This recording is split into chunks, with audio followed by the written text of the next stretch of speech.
sa mga kababayan ko. Alam ko na mag-iisang taon na tayong magkasama sa the same na lugar.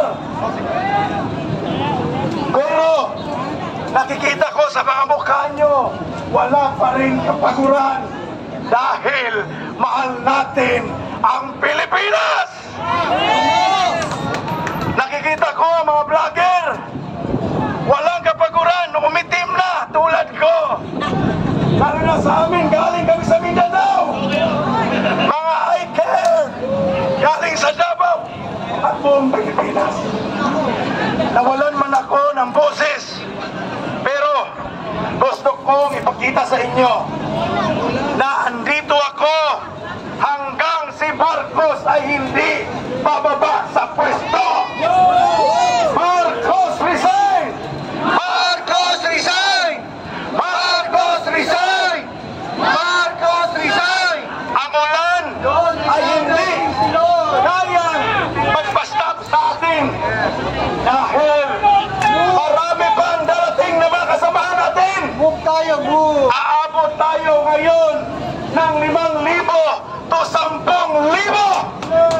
Dahil alam ko, ang tao ngayon ay gising na. Kung ang ate ni bangag na presidente ay nagising na, how much more itong mga Bisaya na mga kababayan ko na nasa paligid dito sa Metro Manila.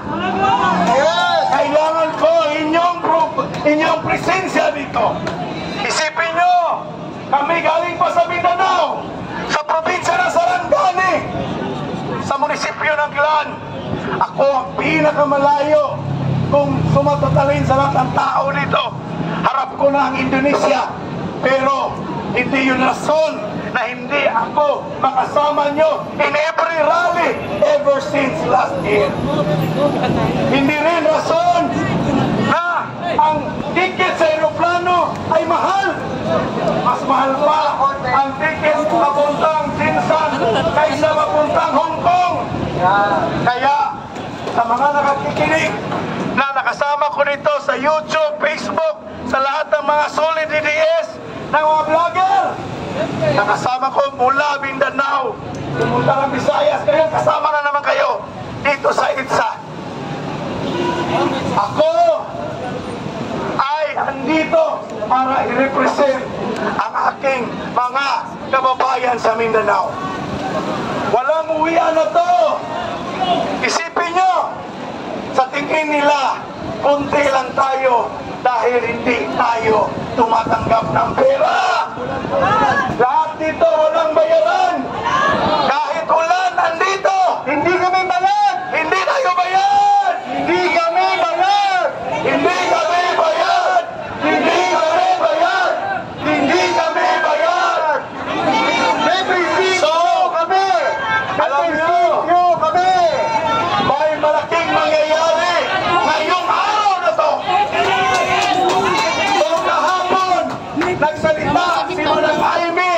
Ngayon, may pumba na naman ipasaputok natin para lalong bababa si Marcos na magsalita. Dito na sorpresa natin. Marcos resign! Marcos resign! Marcos resign! Marcos resign! Ipinapakita natin sa Malacanang na kahit pa ulan, hindi tayo susuko dahil tayo ang magwawagi sa laban na to dahil tayo ang bayan, tayo ang mamamayan. Kaya walang uwian, tuloy ang laban na mamamayan Pilipino. Salamat! Ay pagkakilagay. Kung hindi bababahagi, ang importante, Walang uwian! national media! At hindi naman sa Sarado Robinson Hindi naman nahihiyak para may CR kami at may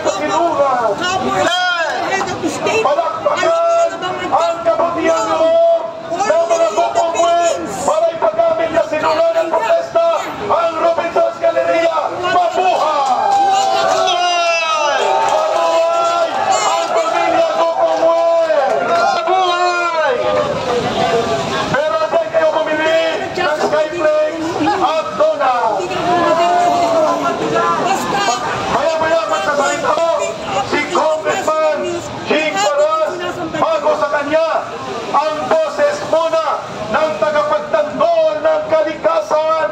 At ito ang nagsasabi na kung minimina ni Marcos ang droga, cocaine, minimina ni Martin Romualdez ang mga bundok sa mga daan-daang libo na kunilaban ng mga bilas.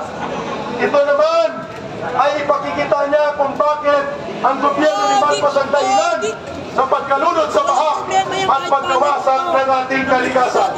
Ikaw na magpakilala tatay sa iyong pangalan at ang lahat na gusto magsalita, lumapit lang dahil kayo po ay mayroong skyflex sa Monday mamaya. Hindi naman natin kasuhan dahil siya ay may kasuhan niya. Sinusundan lang namin sila. Magandang hapon po. Isang mapagpalang araw ay bigay sa atin ng tandala. O dito po harap. Ako po si Rene Mandaring. Walang problema yun. Taga Bungabong, Oriental Mindoro. Isang mangyan. Sabihin ko, adik sila. Isang dahing mangyan po ako. Kaya mga taga Bungabong, binabati ko po kayo. Pero isang mangyan nasa Manila, nasa galeriya, mag-aasik ng kaalaman. Yan. Ako po ay retiradong OFW. Nagkapitan po ako sa barko. Kaya ang linya ko po ay kalikasan. No? Ako po ay nag-aral tungkol sa kalikasan. Kaya ako po ay naging naturalista. Ang naturalista po ay mas mataas kaysa sa environmentalist. No? So, pag-usapan po natin itong flood control. Ito po flood control ay ginawa... Hello? Pinisilip pala. Pinisilip mo? Opo. Okay. Copy lang. Ito pong flood control na to ay ginawang gatasan ng DPWH. Ito po ay simpleng-simple lang. No? Ginawa nilang gatasan. Hindi po interesado ang DNR at DPWH para masolusyonan ng baha. Hindi po sila interesado diyan. Doon sila interesado para pag maraming baha, naghihirap ang mga tao, meron silang katwiran para lumaki ang pondo sa pagbabaha. No? Yan po ang katotohanan diyan. No? Kaya wala po tayong maaasahan sa ating sakay ng gobyerno, DPWH, DNR. No? Alam niyo ba sa opisina na yan? No? Napakarami ng mga batas, napakagaganda ng mga batas. Wala silang nagawa. Ano ang nagawa nila? Sa opisina ng DPWH, DNR, lahat sila doon ay abala kung paano ma-disburse yung pondong binigay sa kanila. No? Yan po ang trabaho na sabihin na natin lahat ng sangay ng gobyerno magre-release ng pondo sa Kongreso. No? Hindi nila Ma'am Serena, wala silang interest na magserbisyo sa tao, magserbisyo sa bansa. Doon sila nauubos ang oras kung paano kupitin ng pondo. Ganyan po, buong Pilipinas po yan. Ha? 2 minutes lang? 2 minutes po? Oo, 2 minuto na lang daw. Ihahabol ko. Babalik ko kaya. Ihahabol ko ang aking suhestyon sa iyo, BBM. Mayroon akong suhestyon para matapos na ang problemang ito. Alam mo, BBM, yan ay problema ng pamilya. Para matapos ang problema nito, magsama ka ng tiyo mo kung pwede, sumama si Melda, kung kaya pa, nasamahan ka, isama mo si Aime, magsama ka ng isang pulis lang, ha? Isang pulis lang, solve na si Melda o tiya mo na magre-representa ng pamilya mo para ikaw ay sumuko ka sa kapulisan at ikaw ay ipaparihab.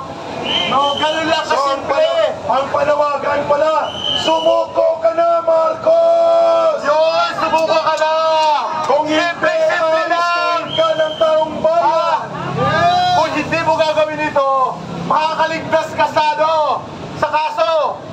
Alam mo ba yung mga kaso sa Husgado? Dapat ganito ang tawag. Bongbong! Sumuko ka na! Yan, isang ambulansya lang! Isang pulis lang! Napapaligiran ka na ng tanay mo! At si Aime, samahan ka sa pulis! Sabay tayo. Ano? Bongbong! Sumuko ka na! Oo!